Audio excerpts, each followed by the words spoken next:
Hello and welcome back to my channel. It is my another vlog. Actually আজকে আমরা যাচ্ছি মায়াপুরের উদ্দেশ্যে। সকাল সকাল এই জন্য রওনা হয়েছি সপরিবারের সাথে। সকাল সকাল উঠে খেয়ে নিলাম এক কাপ কফি গরম গরম। অ্যান্ড জানি এটা খুবই লেট করে আমি আপলোড করছি, এটা অলমোস্ট ডিসেম্বরের, বাট এখন এপ্রিল হয়ে গেল। আর বলবো করা হয়ে ওঠে না কাজের চাপের মাঝখানে। তো তারপরে এই রাস্তার সুন্দর ভিউ দেখতে দেখতে গেলাম আমরা। অ্যান্ড এত সুন্দর পরিবেশ রাস্তায়, খুব ভালো লাগছিল সকালবেলা যাওয়ার সময় মা বাবা সকলের সাথে। তারপরে আমরা অবশেষে গিয়ে যখন পৌঁছে একটু ঘোরাঘুরি করলাম, আশেপাশে মন্দিরে সবটাই একটু ঘুরলাম। প্রচণ্ড ক্রাউডও ছিল। মন্দিরটা এখনও পুরোপুরি কমপ্লিট হয়নি, বাট দেখতে প্রচণ্ড সুন্দর, খুবই ভালো লাগছিলো। এনভায়রনমেন্টটা খুব সুন্দর।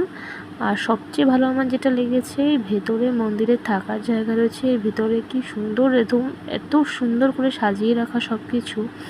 ফুলের বাগান থেকে শুরু করে সব কিছু, ছোটো ছোটো বাচ্চারা খেলাধুলা করছিল। আর বাগানে ঘুরতে এত ভালো লেগেছে, সেটা ভাষায় প্রকাশ করার মতন নয়।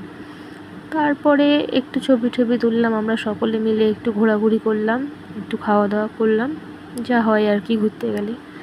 কিন্তু এই ফুলের যে বাগানটা, এটা সত্যি অবিশ্বাসনীয়। না দেখলে চোখে বিশ্বাস হয় না, এত সুন্দর বাগান এটা। এই ক্লিপটা তুলতেই আমার পুরো সময় চলে গেছে, এত সুন্দর বাগান। যাই হোক, ওদিক থেকে তো আমার মা বারবার বায়না করছিল যে আমার ছবি তুলে দে। আমি ফুলের ছবি তুলবো না মায়ের ছবি তুলবো তাই নিয়ে কনফিউজ। তারপরে কোনো রকমের রুমে এসেই একটা গীতা পাঠ দিয়েছিল, দেখলাম, একটু নাড়াচাড়া করলাম। বিকেলবেলা আর একটু ঘুরতে গেলাম মাঠের দিকে। তারপরে এই ঘোরাঘুরি করার পরে রাস্তার দুধারে এত সুন্দর সর্ষে ক্ষেত, সেই দেখে চোখ একেবারে জুড়িয়ে যায়। থাকতে না পেরে গাড়ির থেকে নেমেই গেলাম একেবারে খেতে, হাঁটতে আশেপাশে। তারপরে আরেকটু ঘোরাঘুরি করলাম, আবার ক্ষেতের মধ্যে নেমে পড়লাম। ঘোরাঘুরি করতে এইভাবেই আমার পুরো দিনটা কাটলো আজকে। মোটামুটি ভালোই গেছে, সত্যি কথা বলতে। খারাপ নয়, মন্দ নয়। আর ভগবানের স্থানে গেলে তো সবসময় ভালো লাগেই। ওইদিকে আমার মা বাবারা খুব মজাও করেছে।